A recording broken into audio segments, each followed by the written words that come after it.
Olá, pessoal! Agora nós vamos falar a respeito de linguagem, atividade discursiva e textualidade. Vamos aqui para uma breve consideração a respeito do discurso.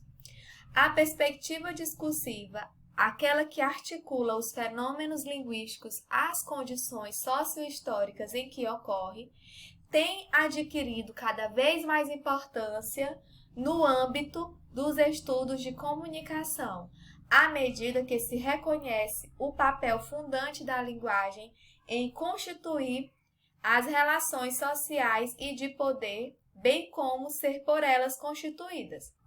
Pessoal, isso se deve, em parte, ao alcance que esses estudos têm de relevar, ou de revelar, aliás, a opacidade da linguagem, ou seja, a característica de um texto que, enquanto fechado, não pode nos dizer exatamente o aberto de onde ele vem, o aberto de suas leituras possíveis, o aberto do qual ele não fala, certo? Então, é de se supor que esse sucesso resulte também da importância que a palavra publicamente proferida adquiriu nas últimas décadas. Não por acaso, né? Os estudos sobre a política e sobre os meios de comunicação são territórios privilegiados de desenvolvimento desse viés, ok? Vamos lá para o slide. Então, mais do que representação da realidade, a linguagem aparece aqui como algo que contribui para forjar a realidade mesma, dado que a relação do homem com o mundo é fundamentalmente mediada pelos signos. Assume especial importância a síntese e superação bakhtiniana do subjetivismo idealista, segundo o qual o psiquismo individual é tido como origem da língua, e do objetivismo abstrato que vê a substância da língua como um sistema de formas normalizadas, ok?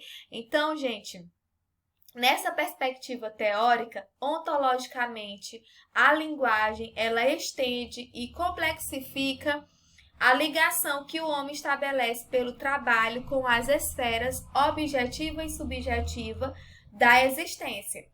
Longe de ser simplesmente um reflexo mecânico da atividade humana.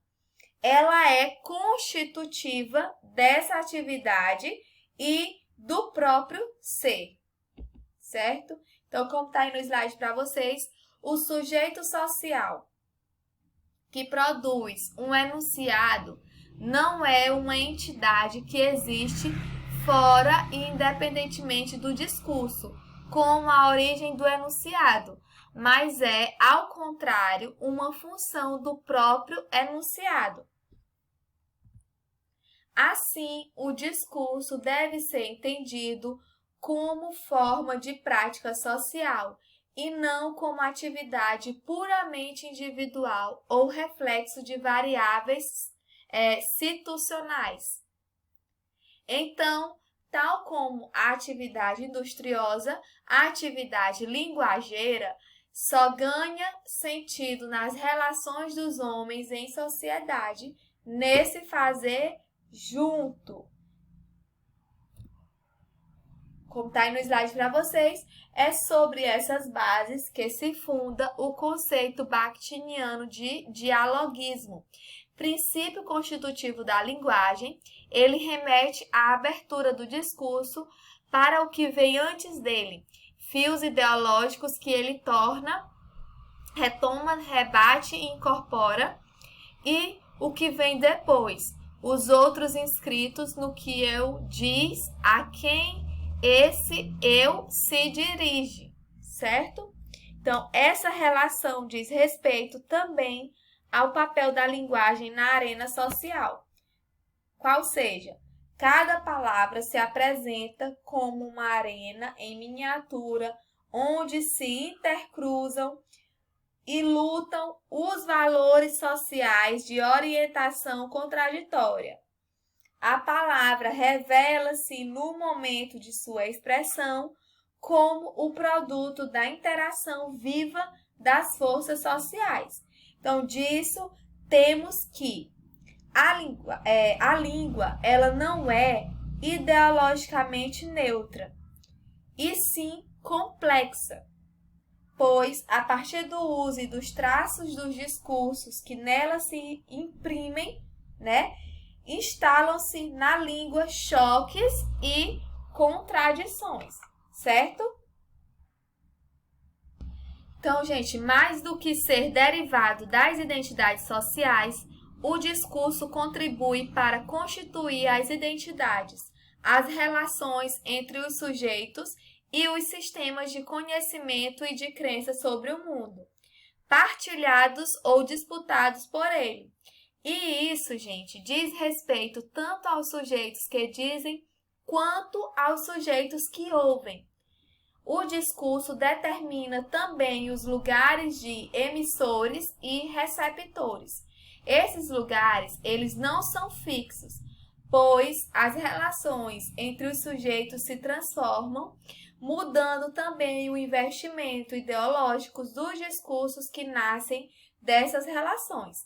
Assim, pessoal, o sujeito ele pode assumir diferentes estatutos no interior do discurso, porque não é marcado pela unidade, mas sim pela sua dispersão. Dispersão essa que reflete a descontinuidade dos planos de onde fala, né? Em decorrência das várias posições possíveis de serem assumidas pelo falante, ok? Então, não por acaso, os sentidos sociais do discurso, bem como ideologias, não podem ser simplesmente extraídos do texto sem considerar padrões e variações na distribuição, no consumo e na interpretação social do texto. Esse conjunto, gente, compõe o que se costuma chamar de condições de produção do discurso, determinando de que modo certos elementos do interdiscurso serão retomados pelo enunciador, de acordo com as circunstâncias de interação, certo? Então, vamos aqui para o nosso slide. Essa é a importância, pois, da concepção de que o interdiscurso tem primado sobre o discurso. É a apreensão dos diferentes discursos que circulam numa dada formação social, dividida em classes, subclasses, grupos de interesses divergentes, pontos de vista múltiplos sobre uma dada realidade, que permite ver as relações polêmicas entre eles, ok?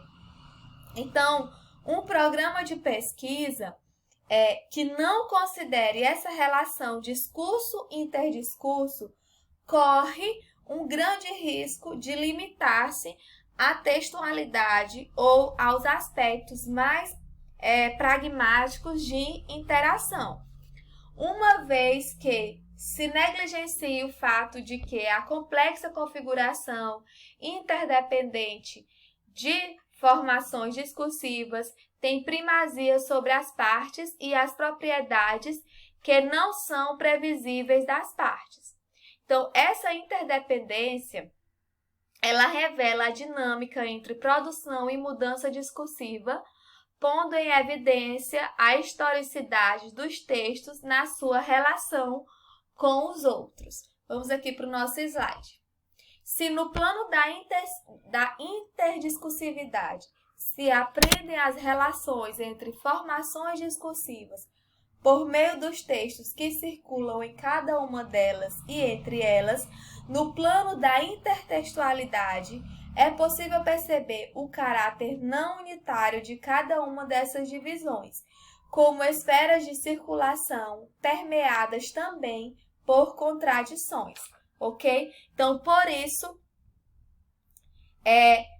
Foucault se refere às formações discursivas como redes relativamente estáveis em que os textos se movimentam. E esse autor ainda sugere que não se pode nem reconstruir o processo de produção, nem explicar o processo de interpretação simplesmente por referência aos textos, né? Eles são, respectivamente, traços e pistas desses processos e não podem ser produzidos nem interpretados sem os recursos dos membros. Uma forma de ligar a ênfase na prática discursiva e nos processos de produção, distribuição e consumo textual ao próprio texto é focalizar a intertextualidade do último, né? Então, vamos aqui para o nosso slide. O gênero surge, nesse sentido, como uma noção que visa dar conta das formas relativamente estáveis do discurso e suas dispersões, porque é a instância que organiza modos próprios de dizer conforme as correções do discurso. Por isso, ele remete tanto aos componentes individuais do discurso quanto aos contornos históricos sociais. Então, pessoal, por isso, pensado também como sistema organizado discursivamente, o gênero condiciona não só os modos de enunciação, mas também os modos de leitura, né? Prática discursiva, também coagida, condicionada historicamente, de um enunciado. Então, aprender o discurso em sua dupla orientação social e individual pressupõe também olhar para a relação dialética entre o micro e o macro, né? Então, orienta Foucault que as práticas discursivas, elas não podem ser reduzidas à implementação de estruturas, exigem que a forma como as estruturas figuram na prática não pode ser tomada como tácita, mas tem de ser determinada. E ainda, em última análise, isso ajuda a moldar as estruturas. Então, nesse ponto, há necessidade de uma vigilância epistemológica constante que regule a interpretação dos textos a partir do dramático relacionamento entre um evento discursivo específico e as estruturas dentro das quais ele adquire contorno condicionado por variáveis imediatas e gerais, formações discursivas com as quais ele lida, né? Então, é nesse sentido que se deve pensar a ideologia do cotidiano, não como algo gestado de maneira espontânea nas relações ordinárias, mas como um conjunto de valores pouco sistematizáveis que retomam sistemas ideológicos constituídos e elementos da vida em movimento para compor estratégias, valores e costumes que são inevitavelmente velhos e novos. Vamos ver aqui o slide. Diz Martim Barbeiro: é muito perigoso pensar que a única sistematicidade possível nas práticas, a única possibilidade de inteligibilidade lhes venha da lógica da reprodução. Isso equivaleria a deixar sem sentido todo outro princípio de organização do social e, de algum modo, todo um outro discurso, ok? Então, lidar com a natureza contraditória e heterogênea das práticas discursivas pressupõe ver as enunciações não apenas como a reprodução de discursos anteriores, mas como reelaborações desses discursos para conferir sentido às práticas sociais cotidianas. A leitura pessoal, os usos e os consumos são atividades de coenunciação. A recepção não se faz pela simples reprodução de um discurso exterior, como discurso interior, na consciência de quem o recebe.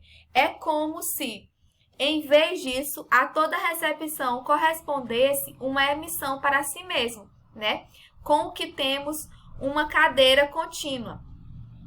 Isso evita que a atividade linguageira seja reduzida de uma formação discursiva apenas como algo que a forma e não como algo que a transforma.